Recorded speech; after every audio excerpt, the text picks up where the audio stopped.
ఓం సాయిరామ్ శ్రీమాత్రే నమః. అమ్మ బిడ్డలందరికీ నమస్కారం ఫ్రెండ్స్. ఎలా ఉన్నారండి? ఏం చేస్తున్నారు?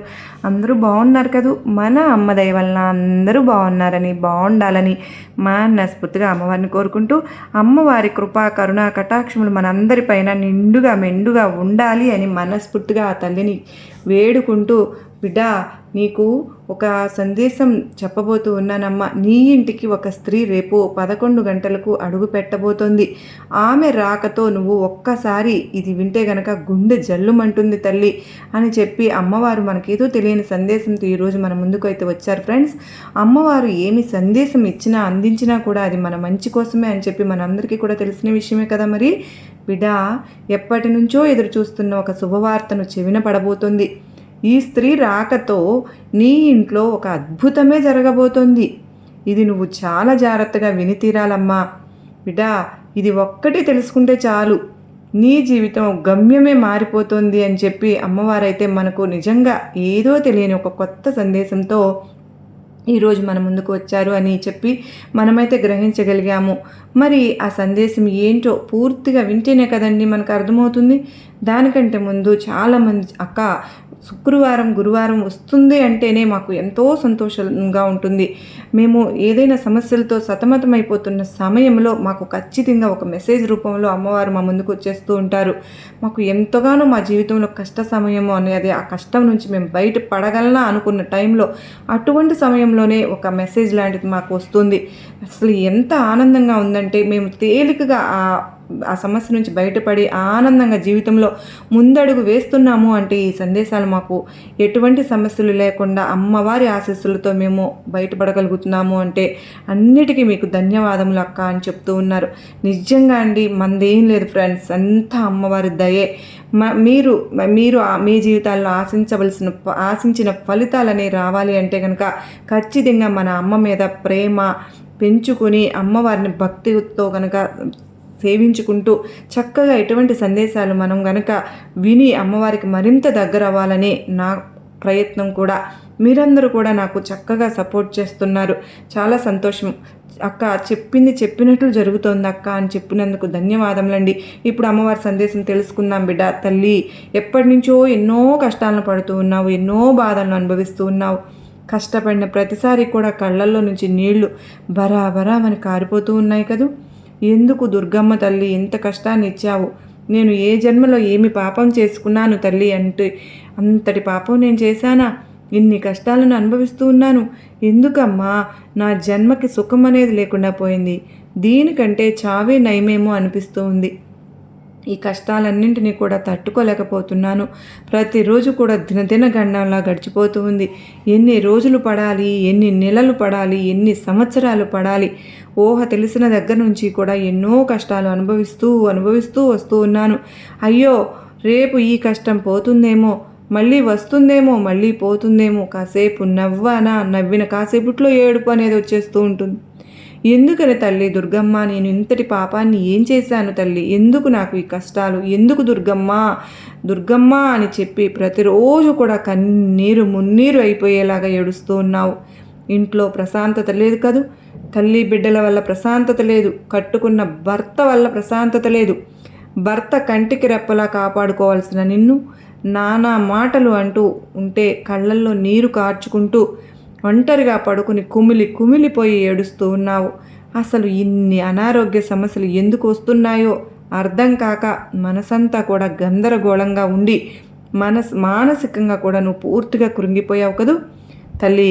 అయితే నీ యొక్క ప్రతి కష్టానికి కూడా కారణం ఈరోజు చెప్తాను. ప్రతి బాధకు కూడా కారణం ఈరోజు నేను చెప్తాను. కష్టాలు పోవాలి అన్నా, కన్నీరు పూర్తిగా కనుమరుగైపోవాలి అన్నా కానీ ఇప్పుడు నేను చెప్పే ఈ మార్గాన్ని నువ్వు తప్పనిసరిగా పాటించి తీరాలి. బిడ్డ, ఇంట్లో ఎప్పుడూ కూడా అశాంతిగా ఉంటుంది.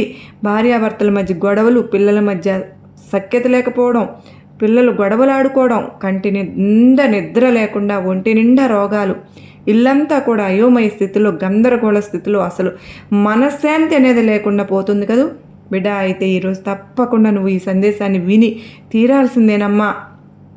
తల్లి, ఎందుకు ఇంత బాధపడుతున్నావు? ఇంత క్షోభను అనుభవిస్తూ ఉన్నావు? ఏమ్మా, నీ బాధను నేను తీర్చలేను అని చెప్పి నాపై నీకు అపనమ్మకం ఏర్పడిందా? లేదా ఈ కష్టాలన్నీ ఈ దుర్గమ్మ ఏం తీరుస్తుందిలే అని చెప్పి అనుకుంటున్నావా? ఇన్ని కష్టాలు ఒక్కసారిగా నీ మీద మూకుమ్ముడిగా దాడి చేస్తూ ఉన్నప్పుడు ఏమీ చేయలేకుండా దిక్కుతోచని ఒక బొమ్మ లాగా చూస్తున్నాను, నుంచున్నాను, నాకేమీ సహాయపడుతుందిలే దుర్గమ్మ అని చెప్పి నన్ను చిన్నచూపు చూస్తూ ఉన్నావా? తల్లి, నీ యొక్క సమస్యలన్నీ కూడా ఒక్కొక్కటిగా తీర్చడం కోసమేనమ్మా ఈ తల్లి అయిన దుర్గమ్మ ఎన్నో రోజుల నుంచి కష్టపడుతున్నాను. నీకు తెలుసా? నీకు ఎన్నో రకాలైన ఆదేశాలను అందిస్తూనే ఉన్నాను. కానీ ఒక్క ఆదేశాన్ని కూడా నువ్వు అందుకోలేకపోతున్నావు. ఒక్క సందేశాన్ని కూడా పూర్తిగా వినలేకపోతున్నావు. ఎన్నో మార్గాల ద్వారా ఎక్కడెక్కడే కూడా నిన్ను ఏమార్చి నిన్ను ఆ యొక్క కష్టం నుంచి బయటపడవేసి నీకు సంతోషాల వైపు దారి చూపించాలి అని చెప్పి నీ వెన్నంటే నడుస్తూ ఉన్నాను తల్లి. కానీ నా నడకను నువ్వు గమనించలేదు. నీకు ఏ దారి కనిపించకుండా దిక్కుతోచని స్థితిలో, అయోమయ స్థితిలో, గందరగోళంలో ఉన్నావు అని చెప్పి నాకు పూర్తిగా అర్థమవుతూనే ఉంది. బిడ్డ, ఇటువంటి స్థితిలో ఏ తల్లి అయినా కానీ తన బిడ్డను ఎలా వదిలిపెట్టి వెళ్తుంది చెప్పు? నీ మనసులో ఉన్న కోరికలన్నీ కూడా నాకు తెలుసమ్మా. ఇంట్లో ప్రశాంతంగా ఉండాలి, నీ భర్త నువ్వు చెప్పినట్లుగా వినాలి, నీ పిల్లలు చక్కగా క్రమశిక్షణలో పెరగాలి, నువ్వు చెప్పినట్లుగా వినాలి. అంత మాత్రమే కాదు, నీ ఇల్లు వాతావరణం అంతా కూడా ప్రశాంతంగా ఉండాలి. నీ జీవితంలో నుంచి గొడవలు కనుమరుగైపోవాలి. నీకు మంచి ఆరోగ్యం రావాలి, నీ బిడ్డలకు మంచి భవిష్యత్తు కావాలి. నువ్వు పడుతున్న బాధలన్నింటి నుంచి కూడా నీకు విముక్తి కలగాలి. ఇప్పటి వరకు నువ్వు పడ్డ ఏ కష్టాలు, బాధలు కూడా నీ బిడ్డలు అనుభవించకూడదు. మనసంతా ప్రశాంతంగా ఉంచుకోవాలి. పడుకోగానే కంటి నిండా కూడా నిద్ర పట్టాలి. ఇలా ఎన్నెన్నో ఆలోచనలు, మనసంతా కూడా మనసుకు నిండిన కోరికలతోటి, ఆనందంతో ఉల్లాసంగా, ఉత్సాహంగా ఉండాలి. ఇవే కదా బిడ్డ నువ్వు? అవును కదూ? అయితే వీటన్నిటికీ కూడా ఈ దుర్గమ్మ తప్పకుండా తీరుస్తాను. ఈ స్త్రీ రాకతో నీ యొక్క బాధలన్నీ కూడా పూర్తిగా కనుమరుగైపోతాయి. బిడ్డా, ఎన్నో బాధలను, కష్టాలను అనుభవిస్తూ ఉన్నావు. వీటన్నింటికీ కూడా నీ మీద ఏర్పడినటువంటి నరఘోష ఏదైతే ఉందో అది కూడా కారణమేనమ్మా. నీ ఇంట్లో వాళ్ళే, నీ సొంత వాళ్ళే ఒక స్త్రీ అనే వ్యక్తి నిన్ను ఎక్కడికక్కడ గమనిస్తూనే ఉంది. నువ్వు ఏం చేస్తున్నావు? నుంచున్నావా, కూర్చున్నావా, పడుకున్నావా, ఫోన్ మాట్లాడుతున్నావా, ఫోన్ చూస్తున్నావా? ఇవన్నీ కూడా ఒక కంట నిన్ను కనిపెడుతూనే ఉంది. బిడ్డా, నువ్వు ఎక్కడ సుఖపడిపోతున్నావు అని చెప్పి ఆ స్త్రీ చాలా బాధపడిపోతుంది. కానీ నువ్వు ఆ స్త్రీనే మళ్ళీ మళ్ళీ నమ్ముతూ ఉన్నావు. ఆ స్త్రీ పెదవుల మీద చిరునవ్వును నవ్వుకుంటూ నీ ముందుకు వచ్చి నాటకాలన్నీ కూడా ఆడుతూ ఉంది. ఆ నాటకాలన్నీ కూడా నీకు తెలుసు కదూ?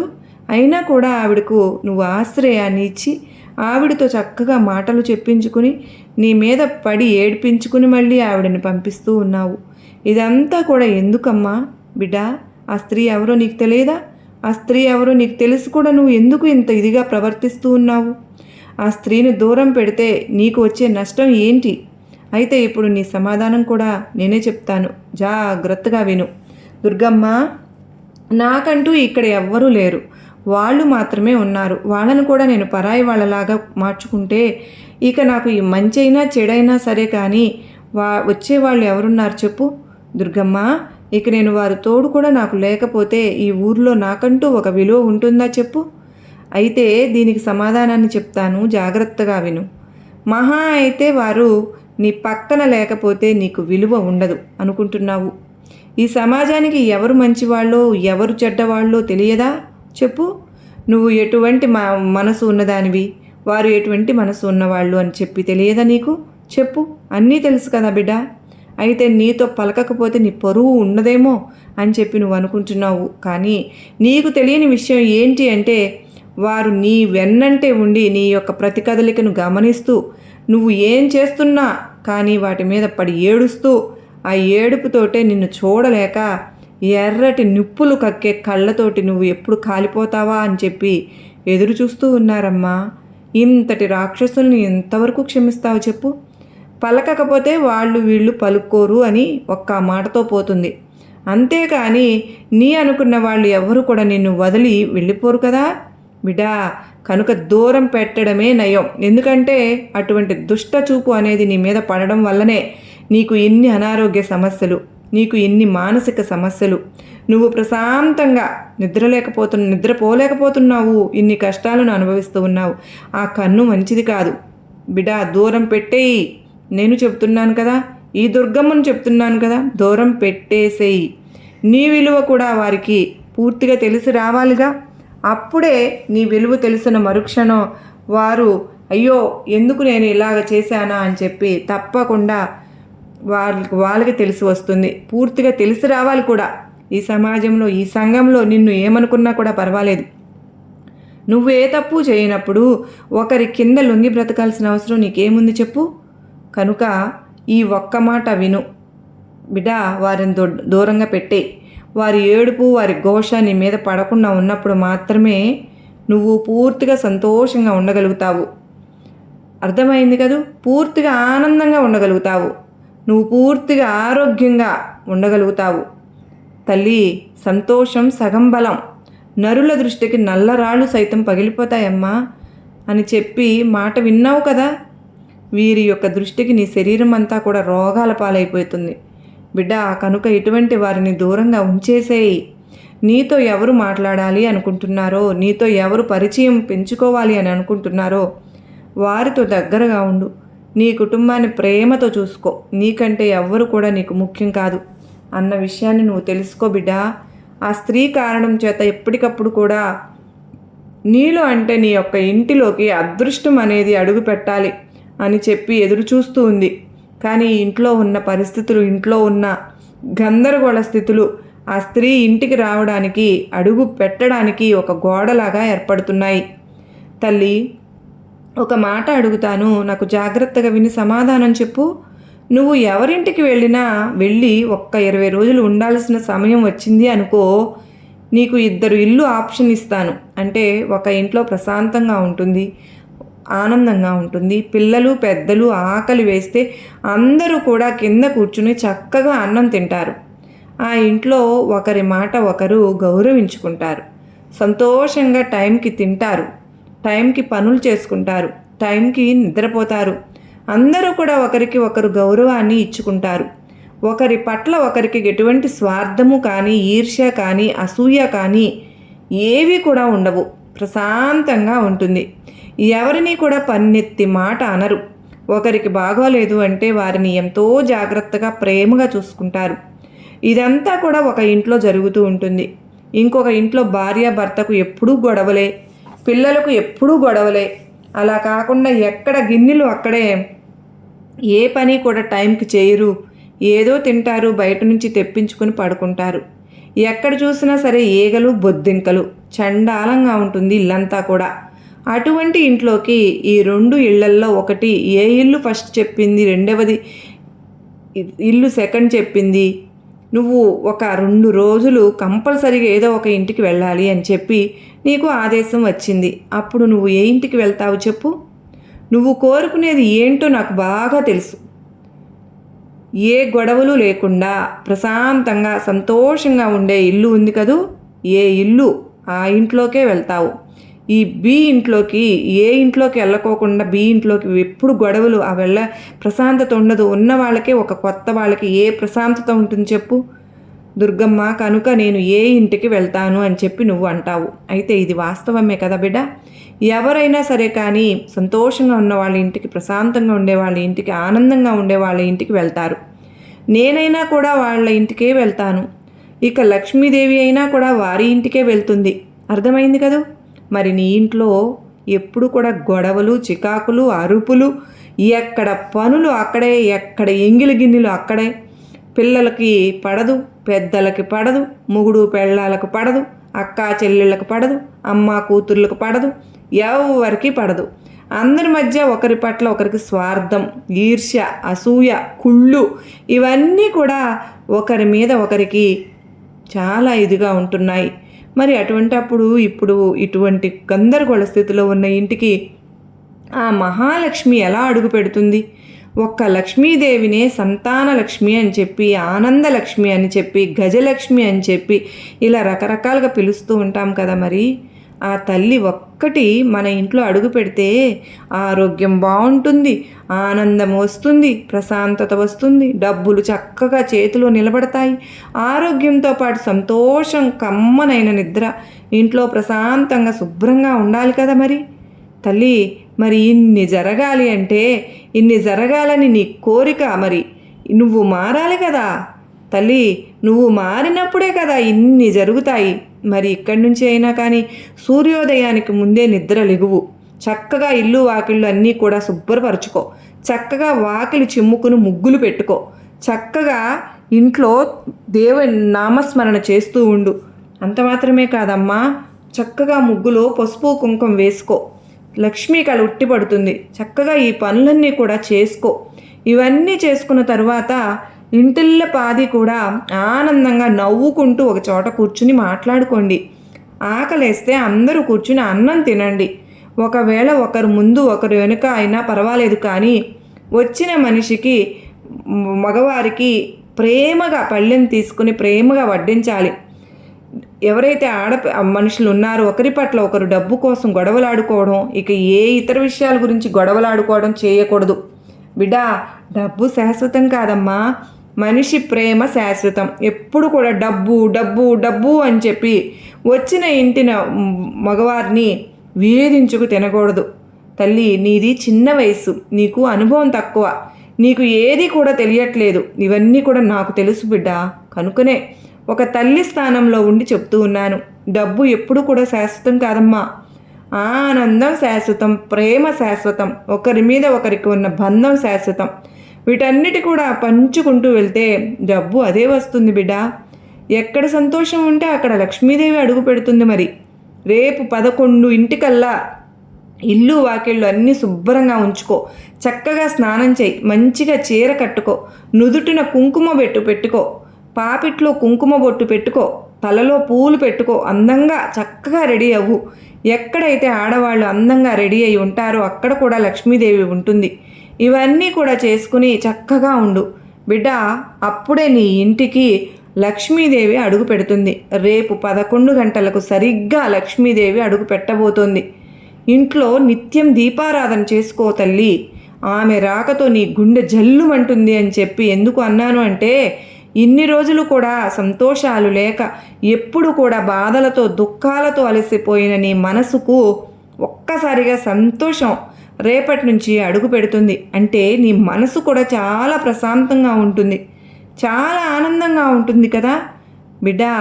ఈ తల్లి నీ జీవితంలో కొత్త వెలుగులు చూపించాలి అన్న ఉద్దేశంతో ఈరోజు ఈ సందేశాన్ని నీ చెవిన పడేలాగా చేశాను అని చెప్పి, ఈరోజు దుర్గమ్మ తల్లి అయితే మనకు చాలా అత్యద్భుతమైన సందేశాన్ని అందించారు కదా ఫ్రెండ్స్.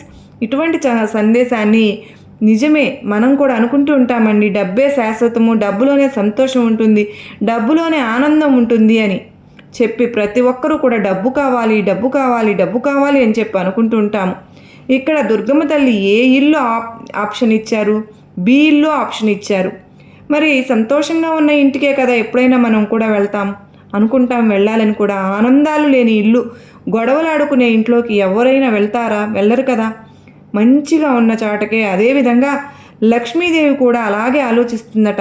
కనుక మన ఇంట్లో కూడా రేపటి నుంచి చక్కగా ఇల్లు వాకిళ్ళు అన్నీ కూడా శుభ్రపరుచుకుని, ఇల్లంతా కూడా తడిగుడ్డ పెట్టుకుని శుభ్రంగా తుడుచుకుని, వాకిట్లో ముగ్గు వేసుకుని, పసుపు కుంకుమతో అలంకరించుకుని, చక్కగా స్నానం చేసి నీట్గా చీర కట్టుకుని, నుదుటిన కుంకుమ బొట్టు పెట్టుకుని, చక్కగా తలలో పువ్వులు పెట్టుకుని, మన దైవ మందిరంలో ఒక దీపాన్ని పెట్టుకుని, ఆ 11 గంటలకు లక్ష్మీదేవి తల్లి, ఆ మహాతల్లి, అదృష్టపు దేవత అడుగు పెట్టే రోజు రేపటి కోసం మీరు కూడా ఎదురు చూడండి. మరి ఆనందంగా జీవించండి అని దుర్గమ్మ తల్లి అయితే మనకు చెప్పాల్సిన సందేశం ఇదే. చాలా అర్థవంతంగా, మనసు అనేది నొచ్చుకోకుండా ఒక తల్లి తన బిడ్డకు ఎంత చక్కగా వివరించారో అమ్మవారైతే కూడా మనకు ఈ సందేశాన్ని అంతే చక్కగా వివరించారు కదా ఫ్రెండ్స్. మరి ఈ సందేశంలో ఉండే పూర్తి ఆంతర్యం ఏమిటో మనందరికీ కూడా గ్రహించగలిగాం కదా. ఈ సందేశంలో ఉండే ఆంతర్యం మనందరికీ కూడా అర్థమైంది కదా. మరి నచ్చింది కదా, నమ్మకాన్ని ధైర్యాన్ని కలిగించింది కదా. నచ్చినట్లయితే ఈ సందేశం మరీ నచ్చింది అనుకుంటే కనుక ఖచ్చితంగా అనిపిస్తే ఈ వీడియోని ఒక చిన్న లైక్ అయితే ఇవ్వండి. మీరు ఇచ్చే చిన్న లైక్ వల్ల మరికొంతమంది అమ్మ బిడ్డలకు వీడియో అనేది రీచ్ అవుతుంది. మొదటిసారి మన అమ్మ సన్నిధి ఛానల్లోకి వచ్చినట్లయితే మన ఛానల్ సబ్స్క్రైబ్ చేసుకుని సపోర్ట్ చేయండి. మరలా మరొక చక్కని అమ్మవారి సందేశంతో కలుసుకుందామండి. అంతవరకు అమ్మవారి ఆశస్సులు మనపై ఉండాలి అని చెప్పి నేను కూడా మనస్ఫూర్తిగా కోరుకుంటూ ఉన్నాను ఫ్రెండ్స్. అందరూ బాగుండాలి, అందరిలో నేను ఉండాలని మనస్ఫూర్తిగా అమ్మవారిని కోరుకుంటూ మరలా కలుసుకునేంతవరకు అందరికీ నమస్కారం అండి. శ్రీమాత్రే నమః. సర్వేజన సుఖినో భవంతు.